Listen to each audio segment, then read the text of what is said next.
Let's talk about 3D painting. I think this is going to be a fun exercise.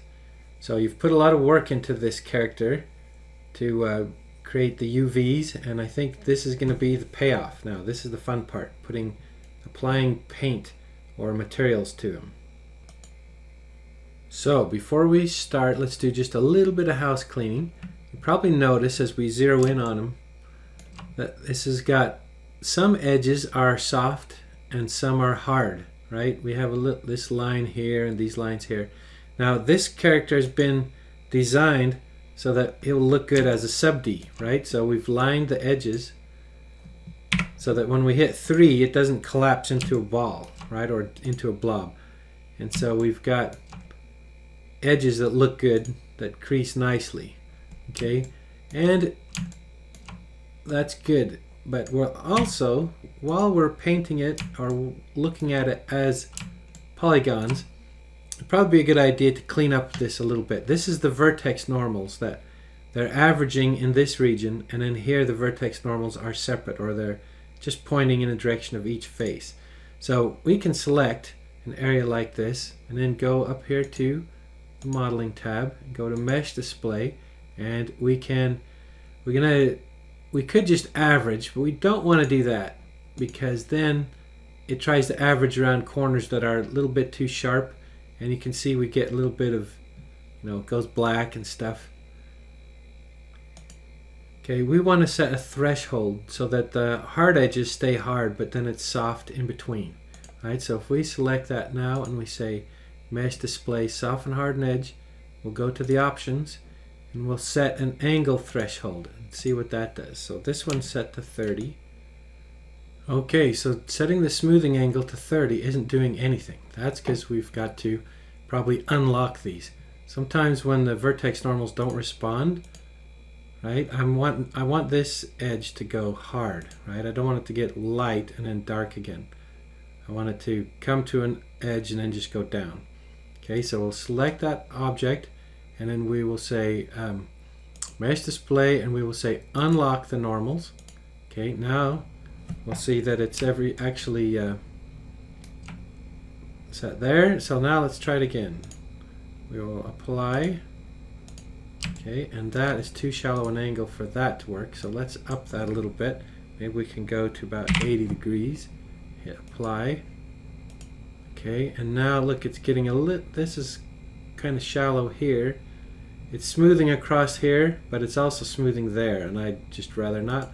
So let's have it go to like...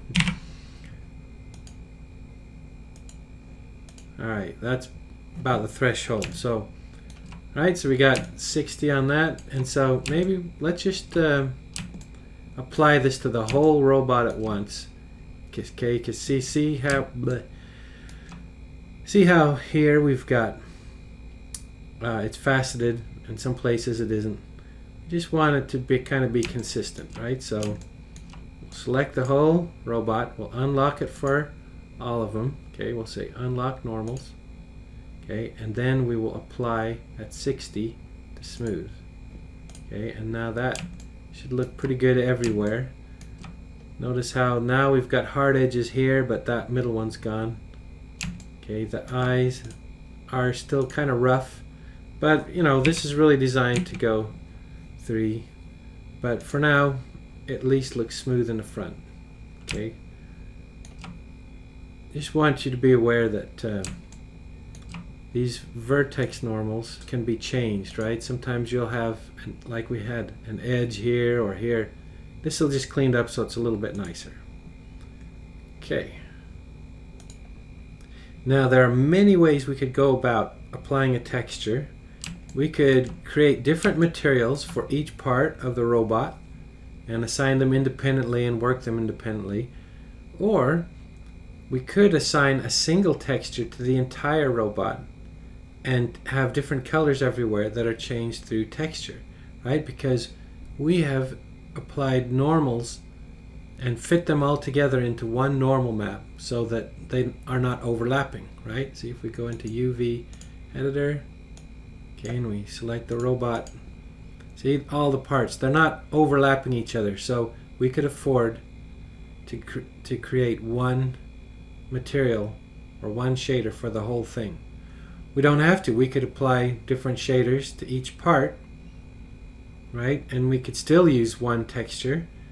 There's total flexibility, right? But as long as they don't overlap in the UV space, that gives us the option of having it all one material. Okay, yes, back to the balls so that we can picture something. I'd like to walk you through a few things to do with 3D paint so that we can plan how to approach the robot, which has many more parts. So right now we have two spheres, okay, two objects. I'm going to paint across them, or just to show you what happens and how paint works. I'm going to assign the same material to both of them. Okay, so I'm going to go to rendering, lighting, shading, assign new material, and let's choose blend. So now they both have a blend material and they're both active. When we start 3D paint, it's going to look at what we have active and it's going to create textures for the active objects. And those textures are going to exist in memory until we tell it to save them. And then we're not going to get a choice where they're saved to. It's going to go into the source images directory of the project that we're set to. So the first thing we need to do is make sure that our project is set correctly. Okay, so we'll say set project. Okay, and this is we're gonna put it in texture fun. Okay, this is what I'm calling the project. So I'll say set. Okay, and now when 3D Paint saves textures, it's going to save them to the right place, to the source images folder under that. Okay, so now with those objects active and with them already being assigned a material, remember the texture that it's about to create is going to be plugged into this texture, right? So we don't want to plug it into our default Lambert shader. We want to plug it into a new shader, and so that's why we added these to a blend, or gave these a blend shader. Okay, so now we're going to go up to texturing, 3D Paint tool, open it up. Okay, and you'll notice when you first try to paint, it's giving you this X, right? It's not going to let you paint because it's waiting for you to say, what's the texture that we're going to put this into? I don't want this to dock. I'm being careful here. Okay, so first of all, the attribute we're going to paint is color. Okay, we can paint all these other kinds of attributes, bump maps and everything.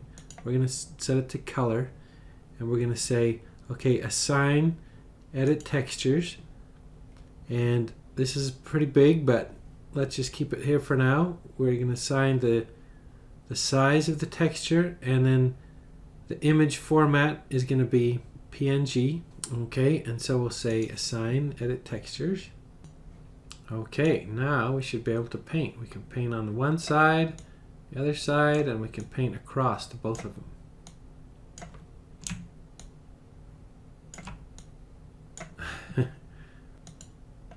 Okay, and we can change the color, right? This color, we could set it to maybe a red if we wanted to and start painting red.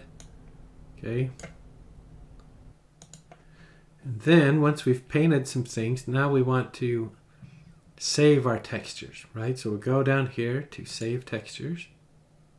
Okay, and it's send them to this path. Okay, texture fun, source images. It's created a folder under that, 3D Paint textures. And there they are, sphere shape. Each object has its own texture at this point. Okay, and if we go out on disk to look at it, we can see these are the two textures that it has created for us because there were two objects. Then if we hide one of these, you can see that it actually painted past what was being covered by the other side. So this is going to paint straight across, straight through, regardless of if it's being covered or not, right? So you might expect there to be a sharp boundary here where the spheres, the one went over the top of the other, but it's not. See, it keeps leaking through.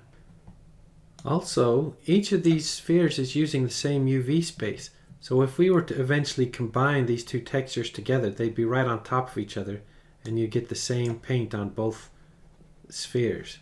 So for the robot, we're going to work on a copy of it, right? We've put a lot of work into naming and grouping our robot, and so we're going to work on a copy of it, and we're going to combine into one object those elements or those parts of the robot that we want to paint in one paint session.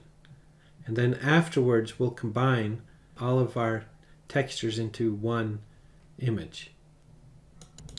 I'm going to start out by just giving general material assignments to different parts, kind of as a base coat. So for instance, I'd like this to be a darker color, right there. So I'm just going to select the faces. I'm going to say, okay, those two selected areas, and matter of fact, down here I'll do it at the same time. Select that and select the faces there and there. Okay, hold down Shift to continue the selection. So now I have just faces selected in each of those 4 areas. Okay, and I'm going to assign those another material. So I'm going to go, assign new material, and we'll just make this a Lambert because we're just going for the color information. So this is Lambert 7. Okay, and we'll go to there, and then we'll give this like a darker color.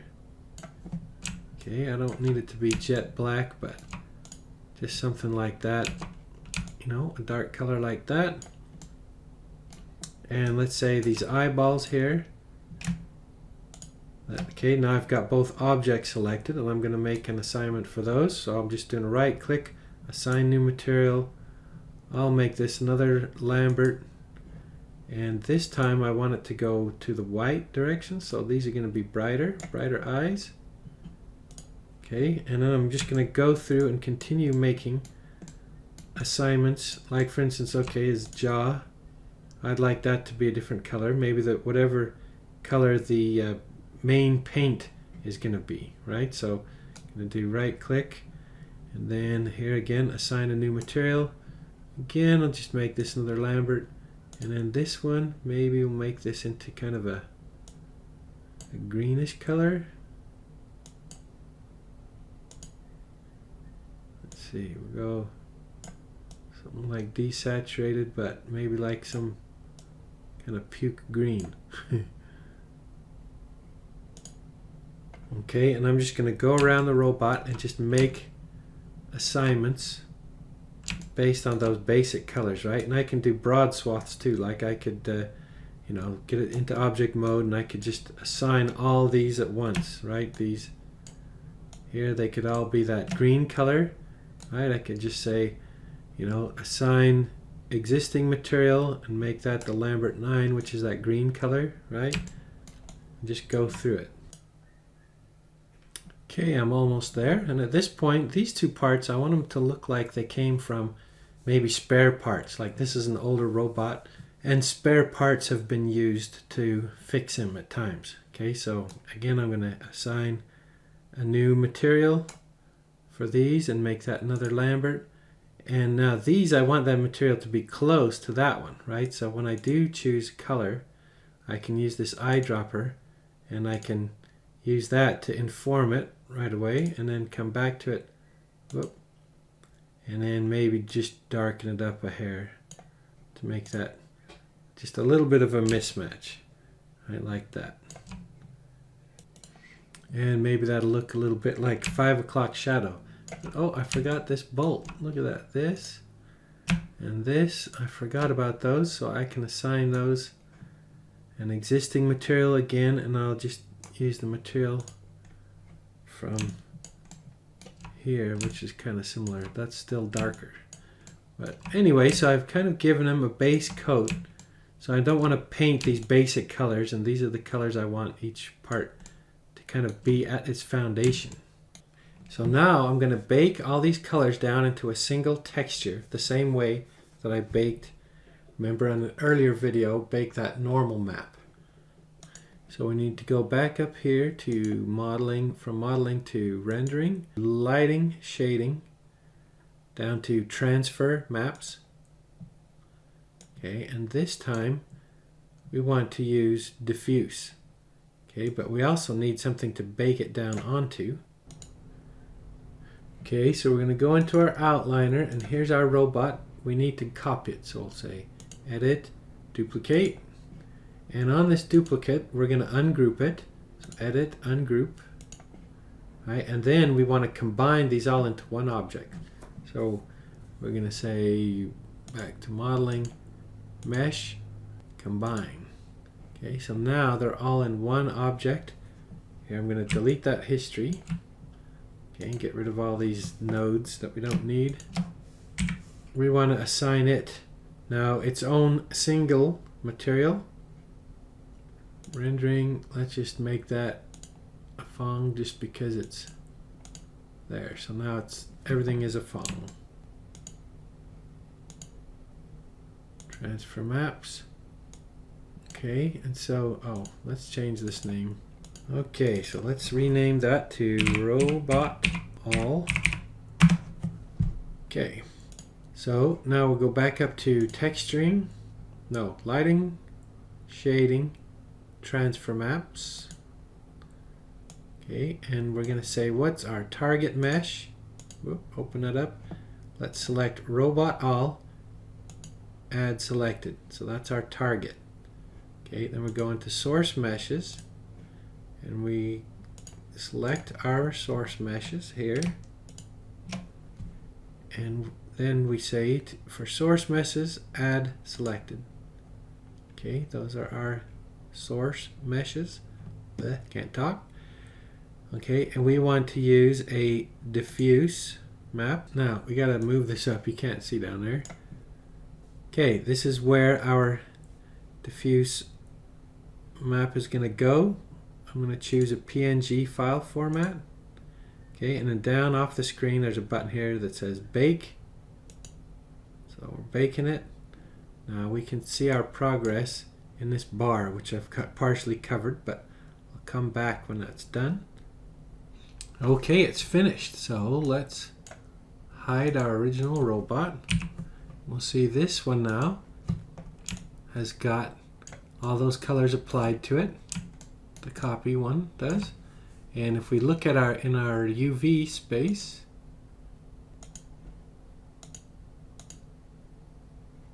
and we look at our image, we can see, look, the material is applied. Look, we have a little bit of overlap past each edge, and that's good. See, and the image is out on disk. We see it here right next to, from an earlier video, that sampled normals that we created. Here's the new image for the robot. So I'm going to make a copy of this image. Right? You can't see it, I know, it's below, but I'm clicking on copy. And then I'll go into source images, 3D paint textures, robot paint, and here I'm going to paste it. So I've got a copy of the same image here. Now at this point, one thing that I could do is select this object, and I could come up here to texturing, this on the rendering menu set. I could go texture, and I could say create PSD network. Now if I did that, this will assign a Photoshop image to the model. The value of having a Photoshop format is that you can keep separate layers, right? And you could work on each layer separately as you do in Photoshop, and you can apply that Photoshop image to the model. Okay, and so I could say, okay, I want one for the color, move it across, and then I want another one for bump, and all of these will show up as layers in the Photoshop file, and so I can work with a non-destructive workflow. But that's getting a little fancy for now, so I'm not going to take that route. But when I'm painting, I don't want to paint across everything, so there's just going to be a few parts that I'm going to apply paint to. Okay, and so I'm going to select like this area I'm going to paint, and this, right, maybe that. Maybe for now we'll just paint on those three objects, right? So I'm going to go back to modeling and say mesh, separate, right? And so now I've got, right, those are separated out from the main. So first of all, delete that history to get rid of this transform node, freeze and reset. Okay, and then we'll ungroup all that, edit, ungroup, right? And then these are what we're going to be painting, right? So I'm going to combine those back, mesh, combine, right? And we'll say, and here we're going to call this to paint, and then that's the rest. Let's just hide that out of the scene. And now we're just going to paint on those parts. Okay, so let's open 3D Paint. We're on the rendering shelf. We're going to go into texturing, 3D Paint tool. Okay, and we're going to need to assign new tool, right? Because look, we can't paint over it. See, we get that red X. We're going to go into color channel. We need to assign edit textures. Let's keep it the same resolution as our bait texture. I'm going to choose PNG for our format, and we'll just say assign edit texture. Okay, and now there, now we can paint. I'm going to hit Control Z to undo that a couple times. There we go. So now to change our brush size, we can just hold down the B key, right? And that will change the size. Look how it goes out to the boundaries. But we can change that to any size. And of course we can change our color right here. Okay, we can do a softer brush, like that. Another thing that we can do that's pretty cool is we can use this option right here for paint effects. So if I click on that, I can choose here these paint effects. Notice now I've got this whole menu of crazy stuff that I can paint. Food, fun, let's do like clouds, right? If I could enter a jet trail, see, I could start painting those kinds of effects on there. Again, I'm hitting Control Z to undo. Okay, you can explore all these different items that you could paint, right? Maybe I'll try smoke tube. See, and I can add,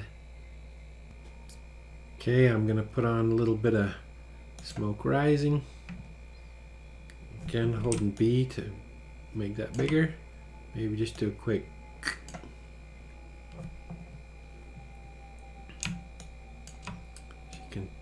You can tell I've dragged it just slightly, and it's taken a while to calculate that.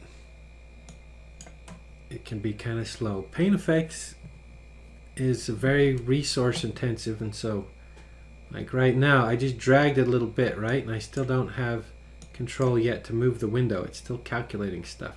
But you can see it's given kind of a nice little dirty kind of look to it.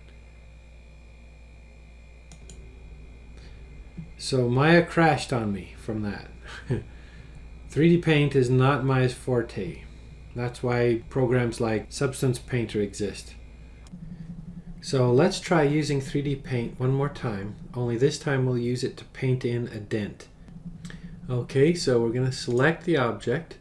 We'll go back up to, from modeling into rendering, go to the texture tab and call up 3D Paint tool. Okay, and with that up, whoops, don't want it to dock. Right, now the attribute we're going to paint is not color, but this time a bump map. Okay, and so we're going to say assign edit textures, and we're going to stick with the same size as before. We're going to use the PNG format. So we'll say assign edit textures. Okay, well, since that didn't seem to make any effect, I went out to the disk and looked to see what image was being saved out, and you can see the image is entirely black. Okay, so if I'm going to be painting with a black color, I'm not making any difference at all, right? So let's take the color to the middle here and flood paint it, right? And then when we come back to color, now we're going to go to black. And now when we paint across, now it looks like it's denting inward, okay? Because it's the contrast between this sort of middle gray and the black. Now if we save the texture, see if we look at the image that's being saved, you can see that it's that medium black or medium gray, and we've just painted some black in there. Okay, and now I'm going to make a smaller dent, so I'm going to hold B and bring it down, and then just going to make it look like there's like this scuff or something, right? Now that's a pretty severe looking scuff, so maybe I could do things like smooth it out. So right here I could choose blur, right, and I could just kind of blur out the paint here and here, right, and maybe that gets a little bit. You can also try tools like smear, right, and you could move the dent over a little bit, and that is a map that we'll plug it in later as a bump map. So let's save the textures, okay, and we can see that they're saved out here to disk. That's updated. So theoretically you can see that there's a lot you can do with the 3D paint tools. Okay, their design is great. The way they've been, designed, you can, paint and smear and blur and clone, and you can have use the things that you paint as bump maps or as any of these different kinds of maps. So it does definitely add flexibility. But you can see also that when you're using things like the paint effects, that those can get pretty resource intensive, and you saw it crash mine when I was just adding some kind of smoke effect to it. Now you could always continue to beat on it, right, and be ginger in your brush strokes and things like that, but honestly I would say that professionals are going to use tools like Substance Painter, right, because that's a dedicated tool, and it's a complex craft, adding all these effects and things in 3D Paint. But you should know that those are available in Maya, and with a little bit of exploration you could probably make something pretty cool. But there are other ways besides paint effects that you can create interesting textures on your models, and we're going to explore a procedural way of doing it in the next video.